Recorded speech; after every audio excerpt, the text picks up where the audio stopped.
what are the next steps for me? And they responded to this. They responded just like this: congratulations. The first step for you is to celebrate. After that, we will work with you to set up content delivery and a formal permission to impotence. Ability and responding timely. Sometimes authors receive feedback after a long time when the book is not good, and we are all reviewers, so we need also to participate fully. But also publisher, which is the publisher is bring as they say, and the researchers, but very specifically the university itself. So let us work together to ensure that the African Review as an international platform keeps on shining for the benefits of the scholarly community. Mr. Chairman, let me stop here so that we can get, because this is celebration, we can get other speeches from the responsible people who have been pledged for this. Thank you.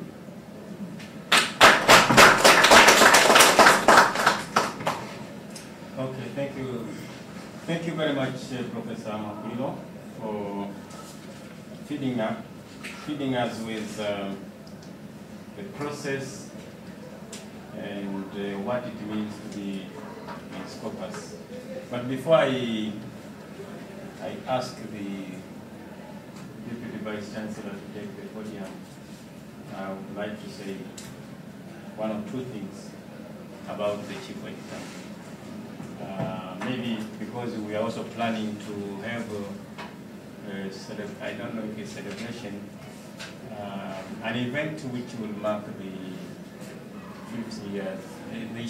fifth issue of the African Review, which was supposed to happen last year, but it's going to happen this year, if possible, around April.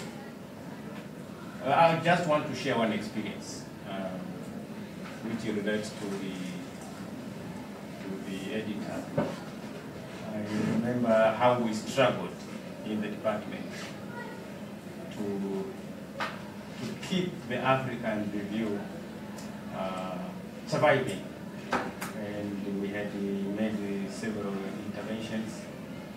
And I remember one of the last successful but not sustainable intervention was for us to have a retreat. Because we had several, and this relates to one of the last issues, the last thing you said, reviewers.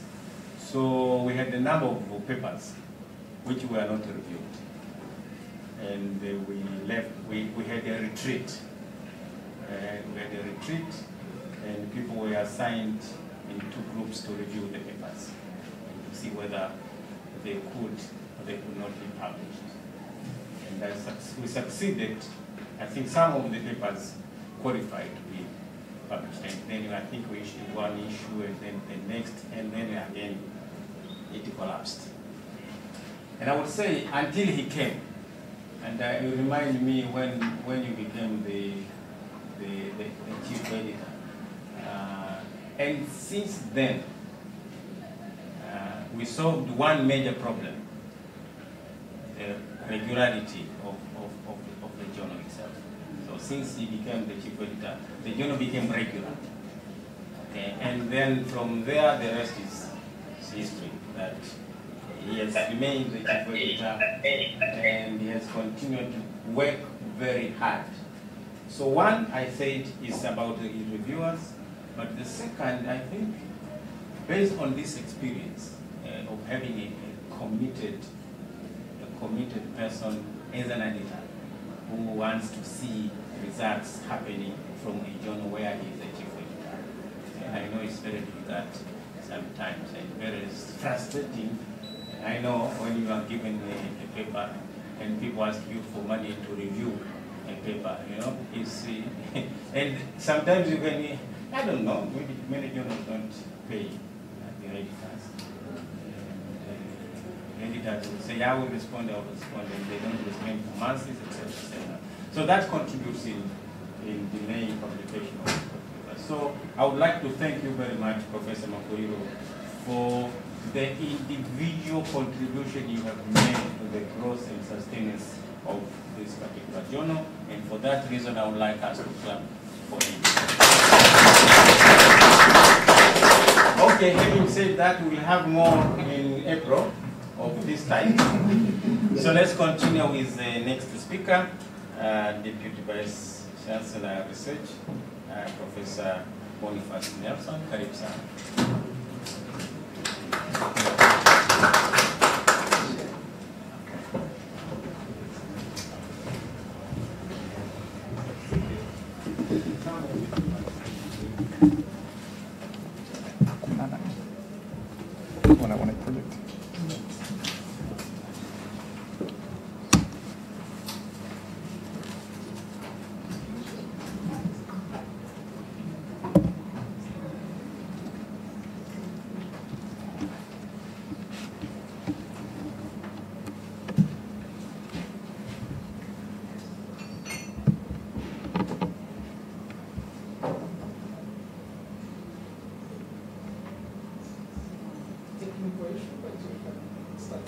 Okay.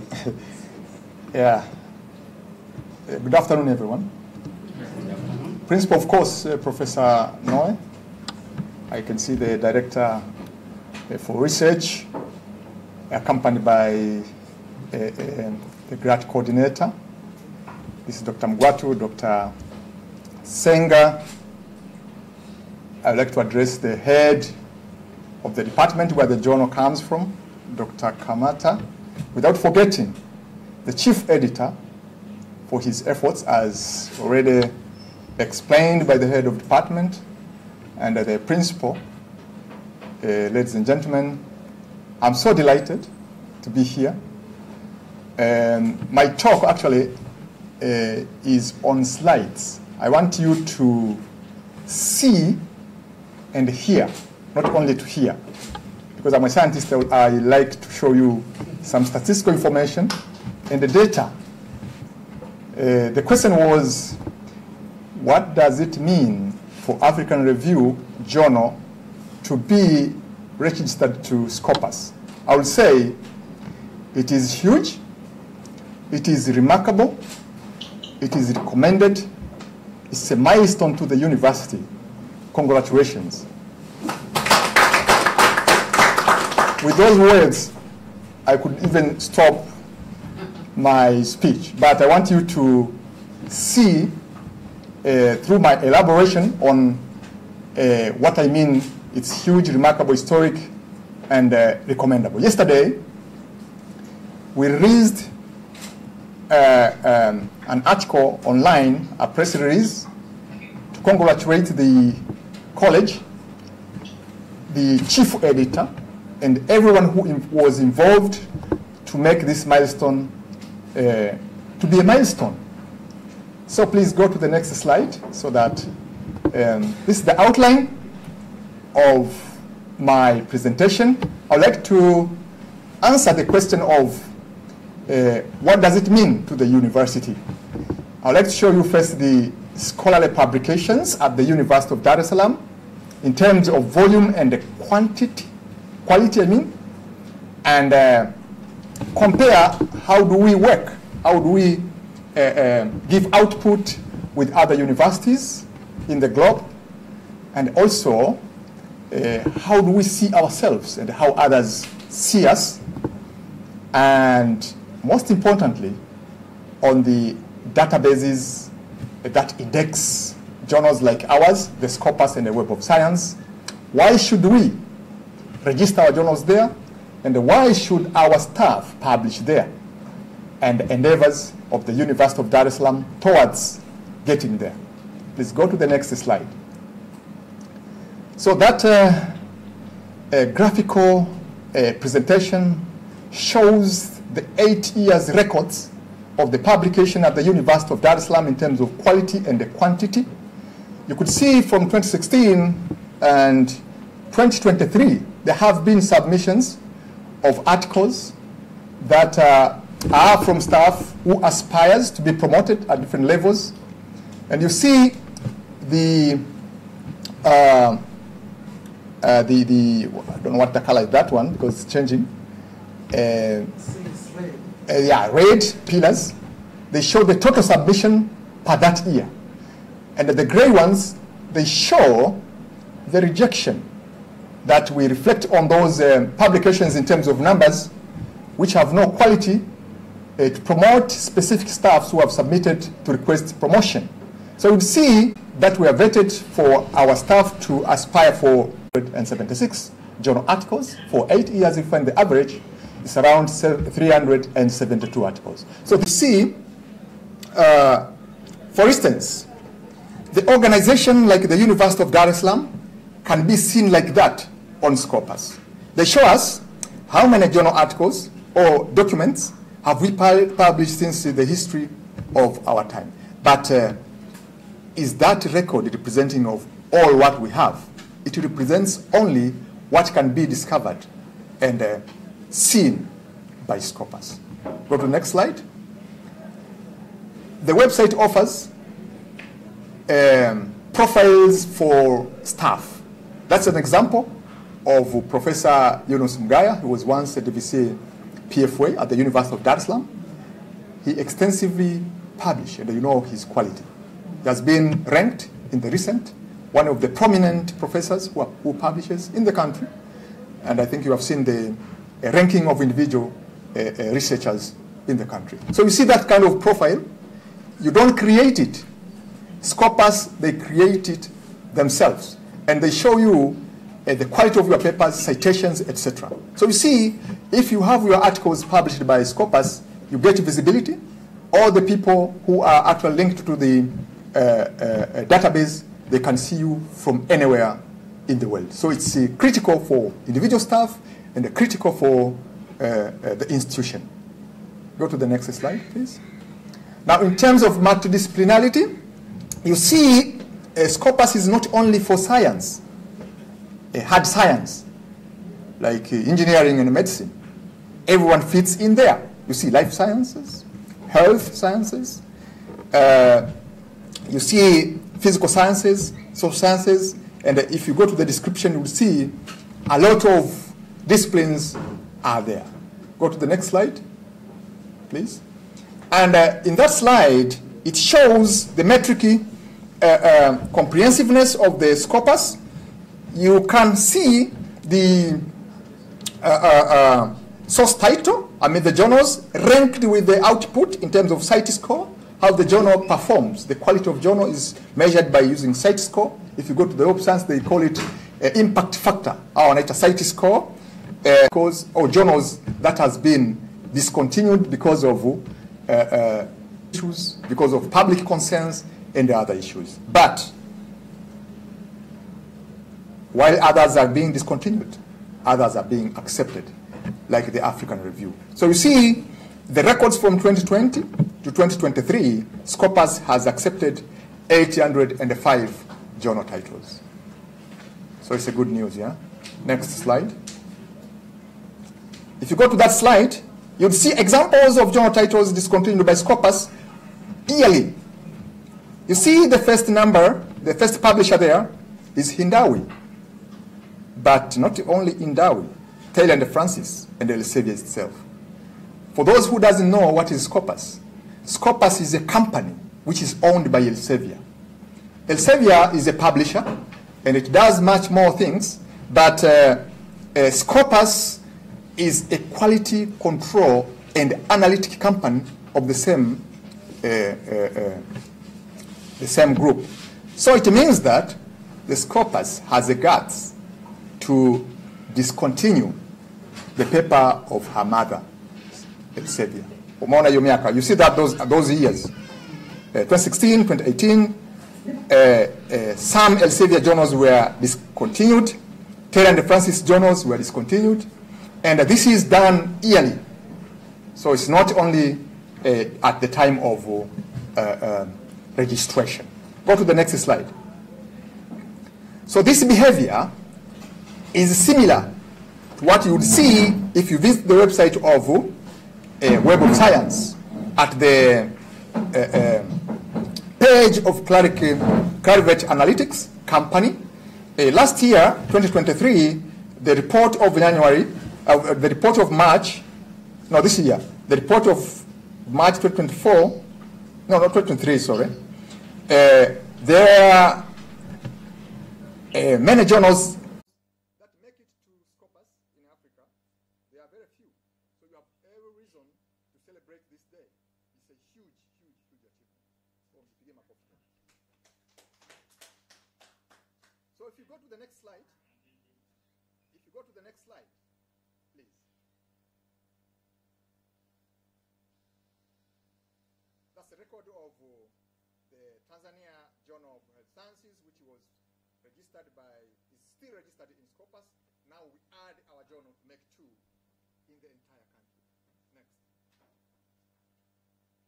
And in that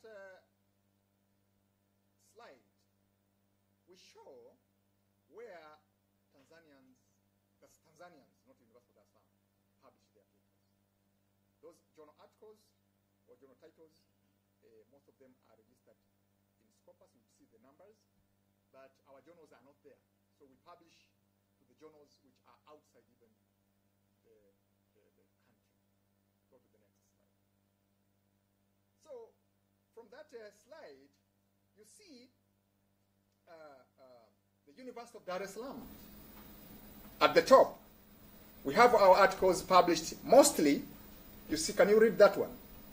It's Tanzania Journal of Science and Tanzania Journal of Engineering and the African Review. So those 3 journals, they make a huge share of our journal articles, which are published within the university. But if you look at Muimbili, you look at Sokoine and others, they publish outside. So that's why you see the numbers in terms of papers that are published, they are even approaching us, but we are publishing more than them. Our papers are not discoverable and not visible. So it's a milestone that one of our journal is registered to Scopus, so it will increase the discoverability. So that number we expect it to change.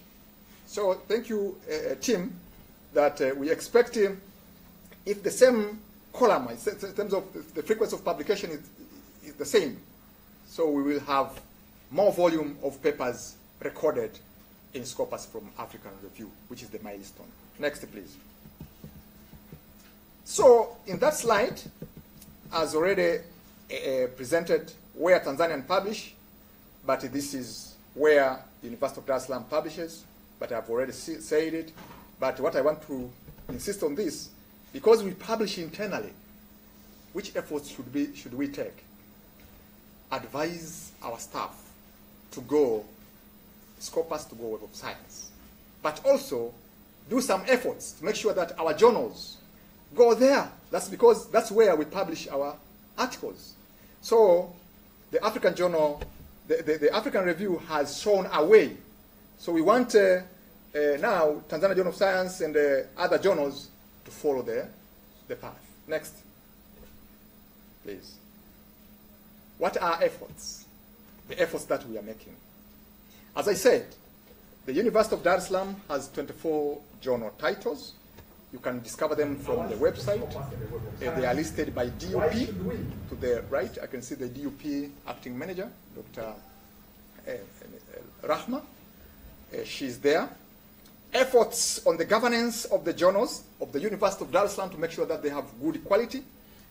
This year we have approved through the council the policy and the guidelines to make sure that those journals, they stay on standards. Hii policy imeshaanza kufanya kazi. And the development of online journal system for all journals of the university. We are no longer going to be allowing people to submit their articles by emails. So all the journals should be registered under DUP, which will be our publisher at the University of Dar es Salaam, not as departments as it used to be. And also we have biannual, I think this should be a biennial, not biannual, biennial journal evaluation report. After each 2 years, we have reports on the quality of journals. Those which do not qualify are not considered for promotion. I think now around 10, which are accepted for promotion at different levels, out of 24. Not all the journals have that quality. Quarterly reports to Senate research, which are submitted by the boards from colleges, and to Senate to see how these journals are working. And last year alone, the University of Dar es Salaam committed 500 million to revamp DUP. It's a milestone to ensure that we improve infrastructure, to improve the ICT, etc. And some of the installation of those facilities have started. Initiative to index at least 10 journals to Scopus. If Dr. Senga had time, would explain the efforts that has been done. And now we upload the African Review has shown that. Next slide. So that slide is the last one, as I said. I'd like to say, ipandishe kabisa juu hapo. Congratulations, Chief Editor, Professor Alexander Makulilo. Congratulations, course. Congratulations to the department. You have shown the way. You have set the standards. That's how you appear on our website, the news. If you go there, you'll see the news with the information from the Vice Chancellor, the information from the DVC, the research, the information from the Chief Editor.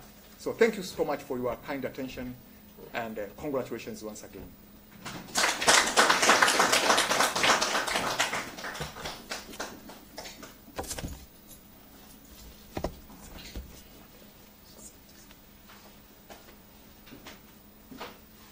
Thank you very much also for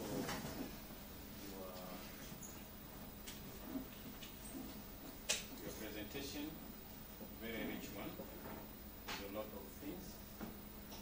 So without much ado, I would like now to open the seminar for discussion. You can ask questions, clarification, you can do anything with that you think. Very good.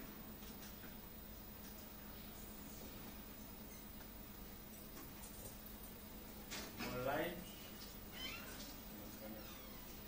you're also invited to ask questions, to comment, give opinions,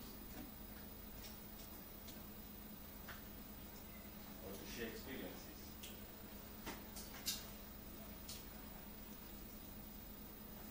Okay. As we wait, maybe you can also tell us something about what is being done. Okay, thank you very much, Chair, but also the person responsible for research, Professor Nelson,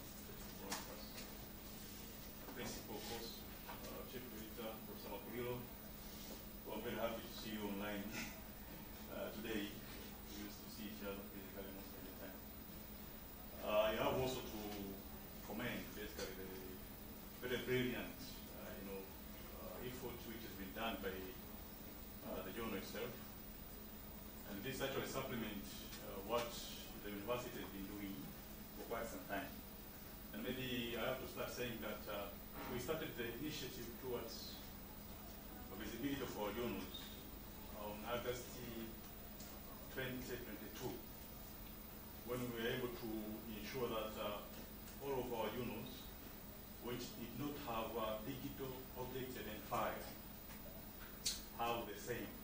Why I'm saying so? Because without DOI, they get all, the rest of the effort is just nothing.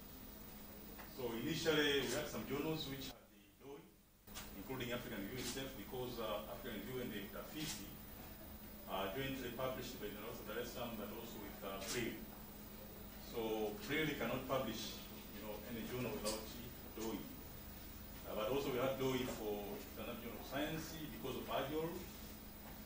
also another unit of engineering, and also library. So the rest of the journals actually did not have DOI before August 2022.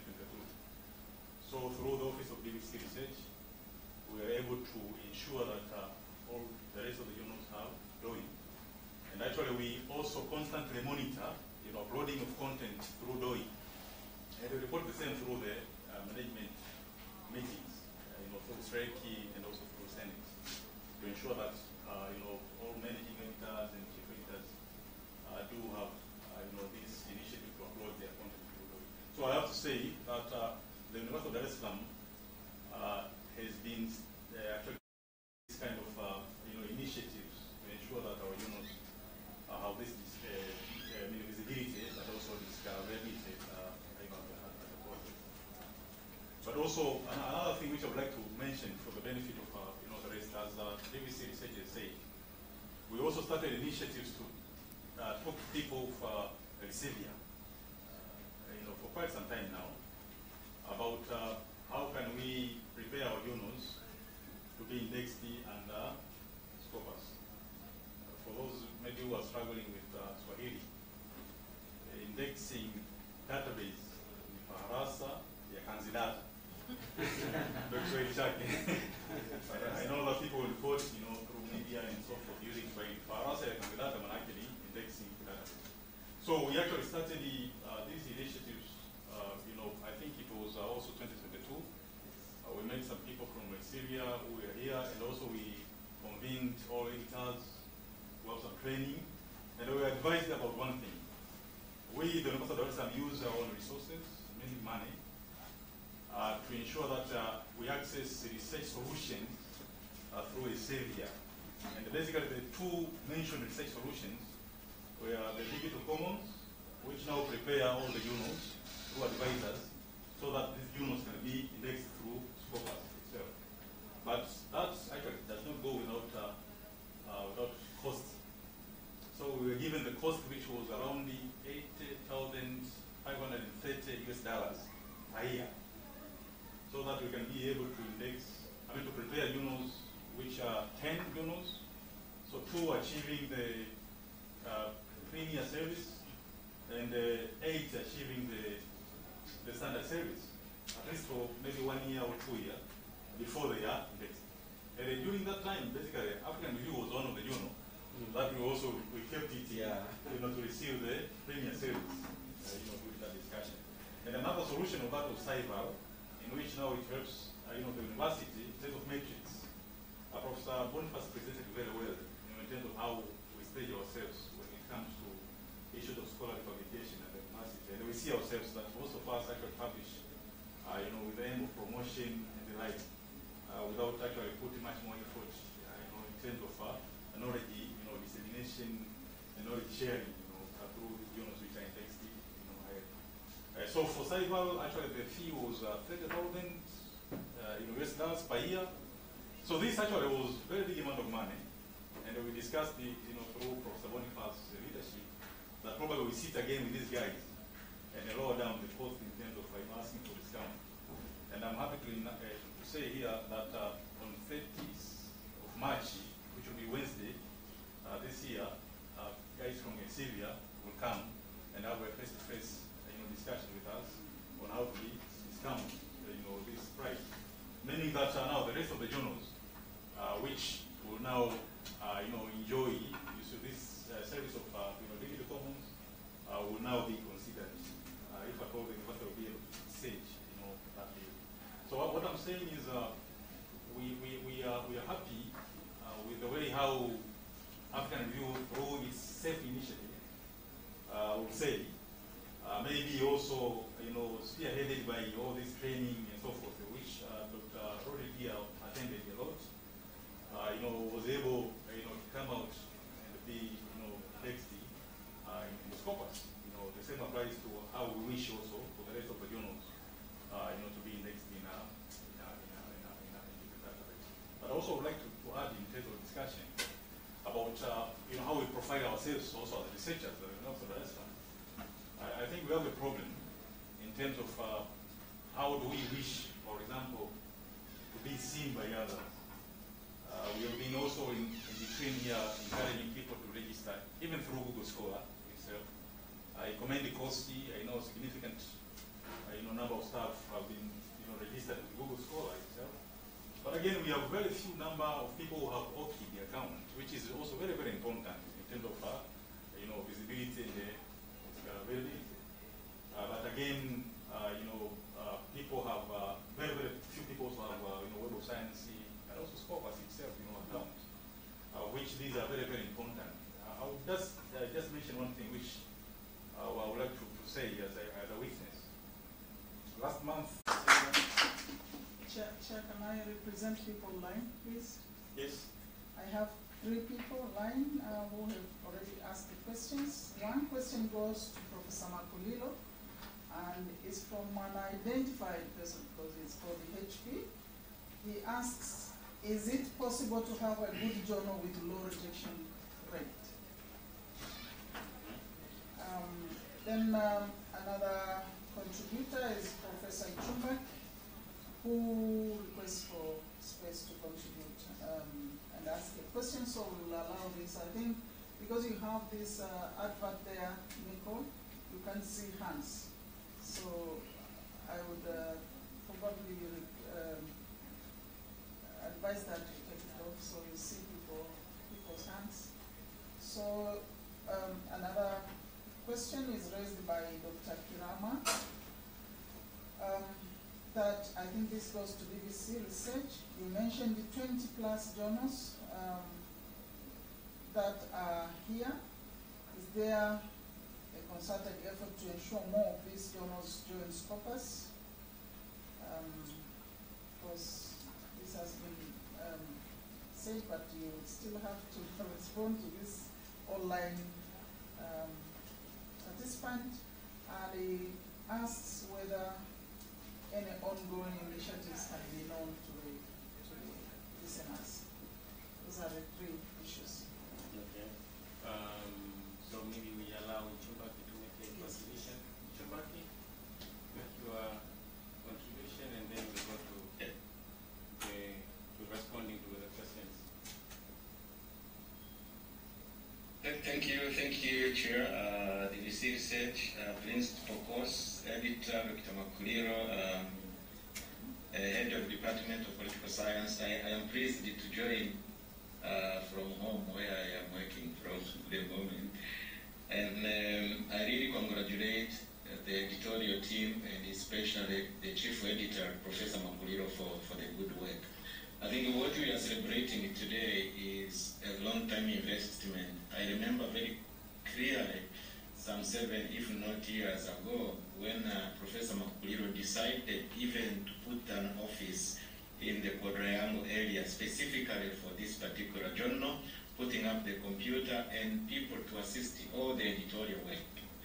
I can clearly remember some of the criticism that were coming from both Cass and Co by then, saying why are we having this particular office for this particular journal. And I think Makuliro and colleagues tried their best to become tips for some point to make sure that they do the work which we are celebrating the outputs today. So excellent, good done, Professor Makuliro and the team. I think it's a very commendable one. So to say. That said, I know some of the big challenges that editors and reviewers and members of the editorial board go through making such a wonderful job. So being one of the editor of one of the journal in Scopus and at the University of Dar es Salaam, there is a big challenge, especially when it comes to doing editorial services. You can remember how big, for instance, the software that are needed to put into the work to do the editorial kind of issues. It's not cheap and it's not easily available. So some of the journals would need complicated software which you need to subscribe. And it's very unfortunate that at our university, on the website and anywhere else, we don't have free software that we could make use of so that we make typesetting and coordination of the journals and papers in a much more needed kind of stuff. But there is another big issue which is not really considered. People think when somebody is an editor of a journal, then he or she is a language personnel, which isn't the case, because many of the editors are discipline specific, but the language itself is another issue. And this is something where, for instance, the publishers like Taylor Francis and Brill, they really have their in-house editors who make sure that any accepted paper go into an editorial service so that it becomes something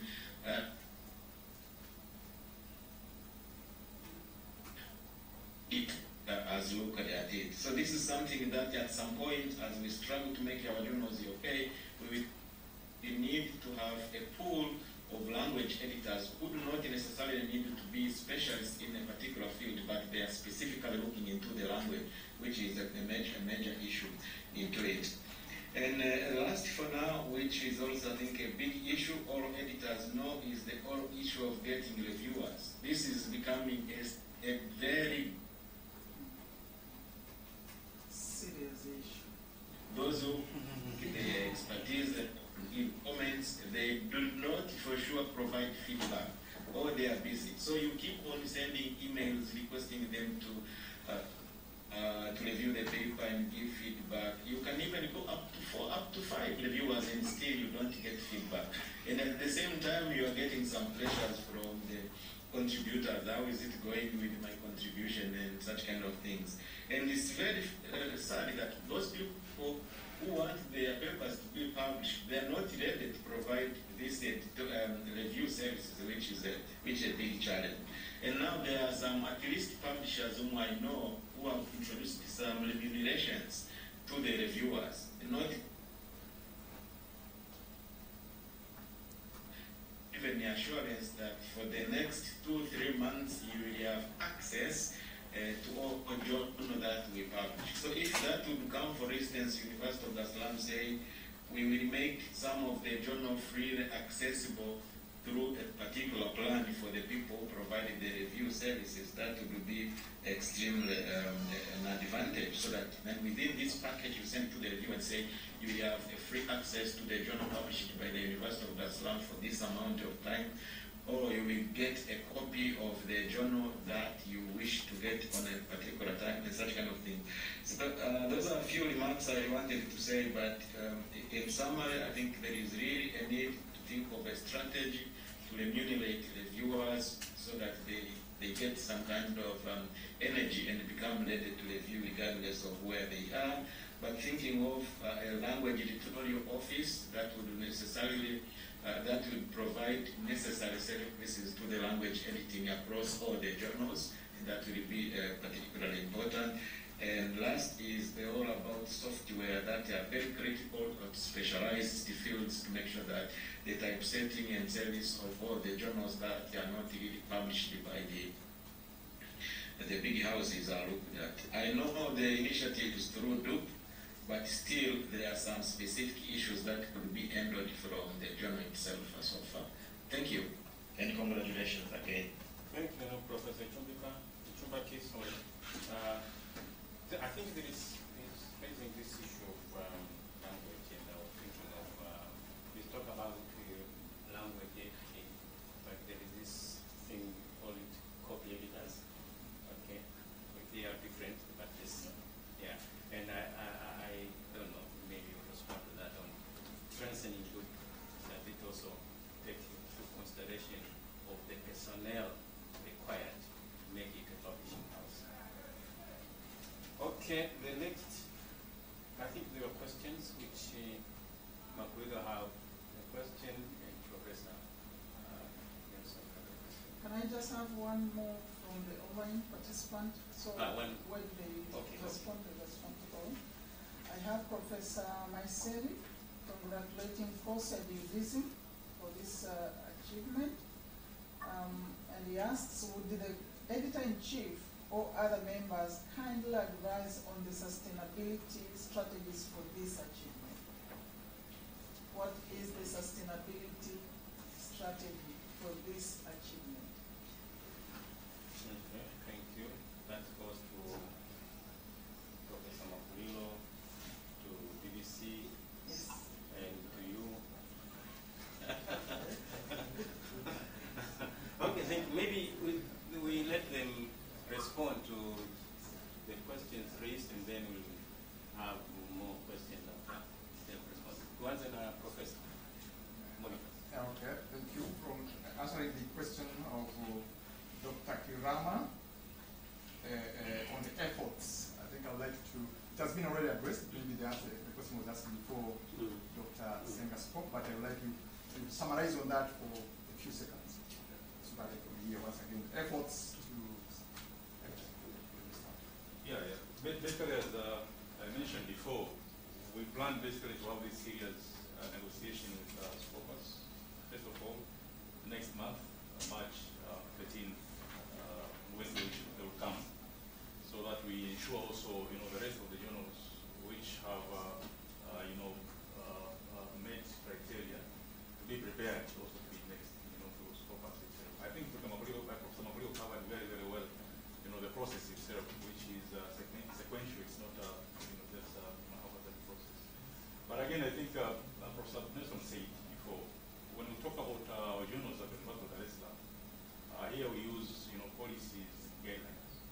So already we have in place, the journal policy and the guideline of, 2024, which, if you read it very thoroughly, it describes on how we can maintain even the quality of our journals itself, through various units, but also through various organs, but also issues of incentives and how to do so when it comes to providing incentives to editors, but again reviewers, papers themselves and so forth.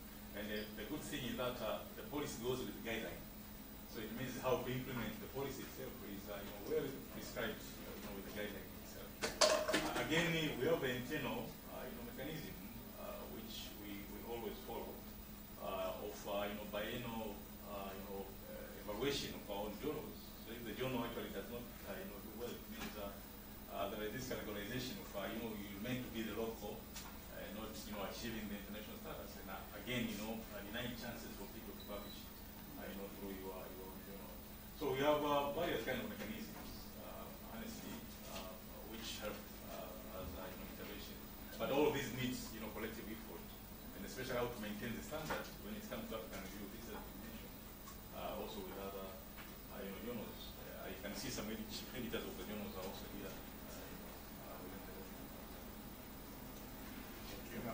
Free software, as it has been put by Professor Chumbak, for typesetting journals, we take that one as a good comment. And my technical team here, they are recording it so that we assist editors, chief editors, to work easily. Professor Chumbak, you mentioned on remuneration of reviewers. No, that because you have volumes of articles, maybe you have submissions, hundreds, and the rejection rate Professor Makulilo has put it already, is 60%. So it's not easy to remunerate reviewers. If we would have said to remunerate editors, that would be understandable. Probably that's difficult. I don't think the journal is doing that. Review. Maybe the ones where you pay. Even though they don't, you cannot afford to pay for reviewers. Yeah, I think those are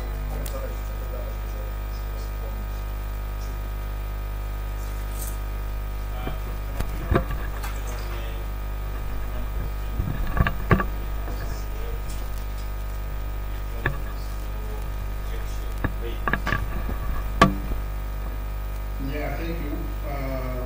Well, maybe I can just highlight some of the issues journals do consider before they get to accept manuscript.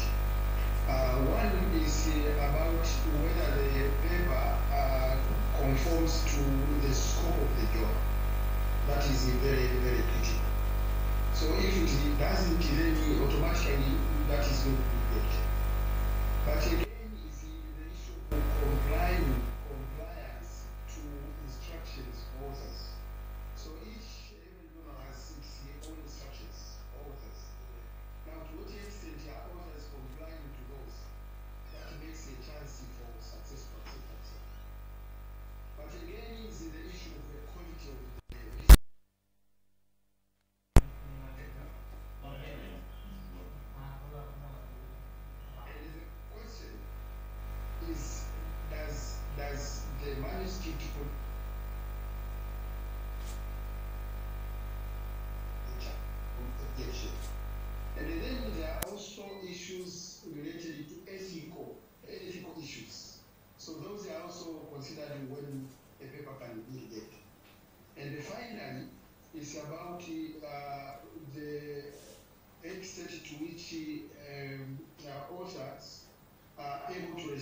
respond adequately and timely to the review comments. So these are some of the issues we are looking into. And rejection can take place either in-house. Sometimes people get surprised that my paper has not even taken out for reviewers, but it has been rejected. So normally we have two levels. One is pre-review, which is done in-house, and at this stage is when we are trying to establish some of these issues I've just mentioned, and then we take it out to reviewers. When you get the comments, then you make sense out of it. You can question or demand for some more.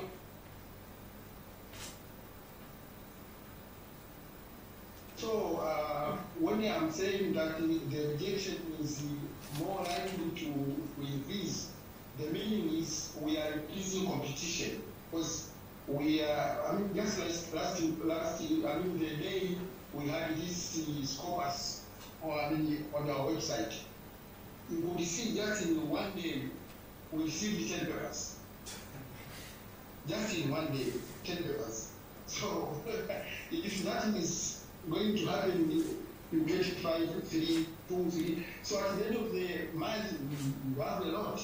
And then you have to select out of it the best of the best. So this is what is going to make us get more papers. And taking into account, I think Professor Nelson, DVC, the research has put it clear that it is also being indexed by Scopus is also challenging in itself, because how are you going to sustain it? And I think one of the participants is asking, how are you going to sustain this? So for us, I think one way is also to make sure that we get the best research papers, quality papers, get it to be considered by the journal. But also, I think others have already said that the university has different frameworks which have been put in place, but also the kind of investment which is going to happen. I think all these efforts will make our journals sustainable, and also we comply to what Scopus is demanding. So let me stop there. But I want also to mention one important information. Is when exactly the articles which have been published by a journal are going to be indexed formally by Scopus. And so one of the requirements that are saying is normally they take 4 years minus the date they have accepted, the decision has come out. So if, for example, in the case of the African review where we were accepted in November 2023, it means sometimes, from 2019, they are going to start from there going forward. So it means if they do that, there is that chance of all these papers to get indexed in Scopus. So it's not just like we are going to start from the scratch. No, it means all these papers which have been previously published for the almost past 5 years, they are now going to be indexed. And for that case, Professor Nelson, they are going to add to our numbers very soon. I like that one. That one is good news. Okay, thank you. Another round of questions and comments. This one online. Who is it? I can reach. Godfrey Sekwa. Godfrey, you're welcome to make your comment or ask a question. Okay, thank you. First of all, I would like to congratulate Professor Bakulilo. And as a university, today I'm happy UDSM the stage Professor Nelson is here. In our university, we are happy now we are globally exposed. Yeah, in these major databases, including Scopus.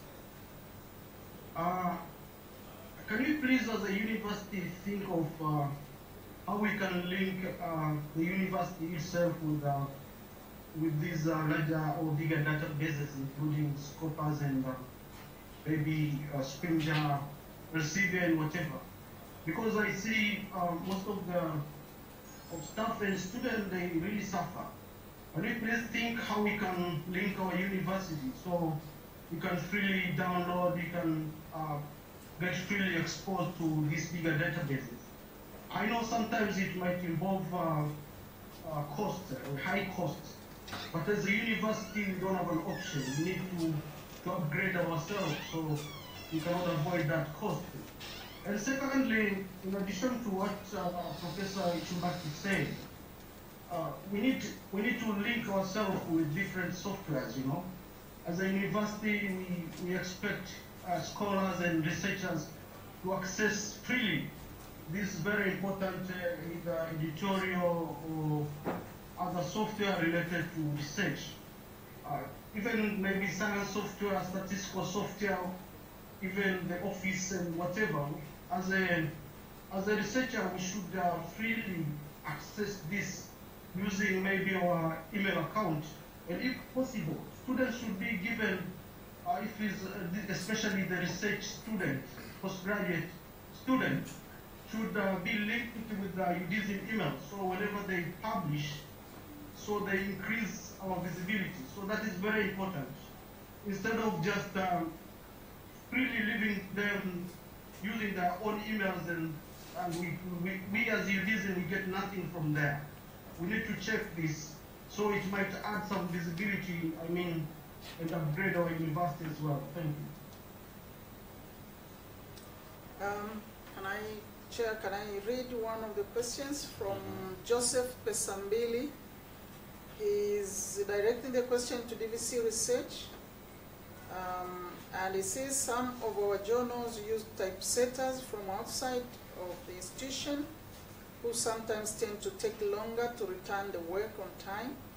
Is it under consideration at the university to establish an in-house typesetting team to enhance the efficiency of publication process and ensure timely release of journal issues, especially in situations where journals face delays with external typesetters?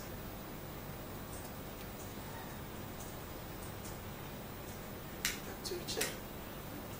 Okay. Any other questions? Yeah, thank you. Okay. Asante, I will also take this opportunity to congratulate the chief editor and colleagues for taking this journal this high. And thank you, Dr. Kamata, the law department, for showing that it's not always a straightforward process.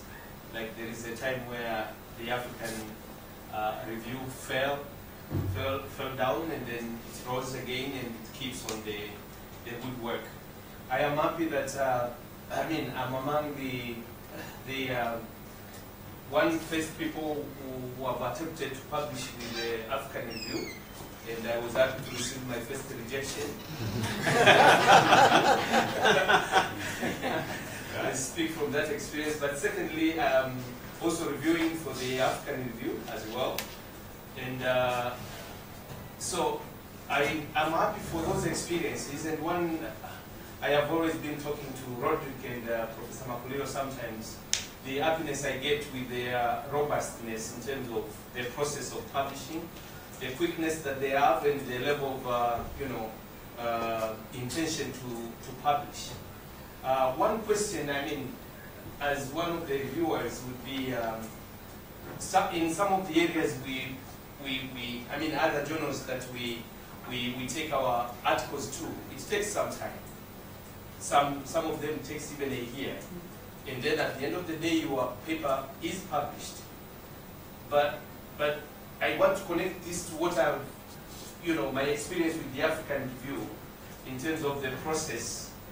For instance, I have received a paper recently, and then very quickly, like in a month's time, my services were revoked, as your services are no longer required at the moment because you have not replied to this.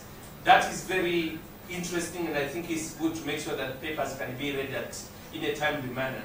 But I was asking, how does this experience relate to other journal, outlets where we take our journals outside?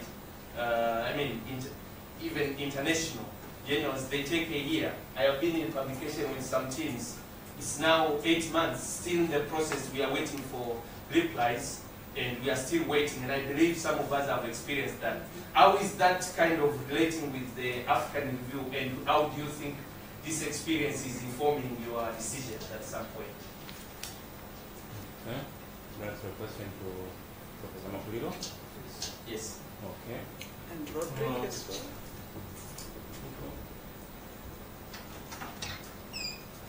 Okay. We can pick that one as we, actually we are getting closer to our scheduled time, but you can pick that, Professor, and probably Rodrigo may want to chip in if necessary. Thank you. Rodrigo, do you want to respond? Maybe because he has not spoken, so you can. Okay, yeah, maybe we can keep me please, then I can add it if there's a need. Okay, thank you very much. When we receive the paper, first we start with in-house process to identify if the journal qualifies in terms of the structure, in terms of the subject.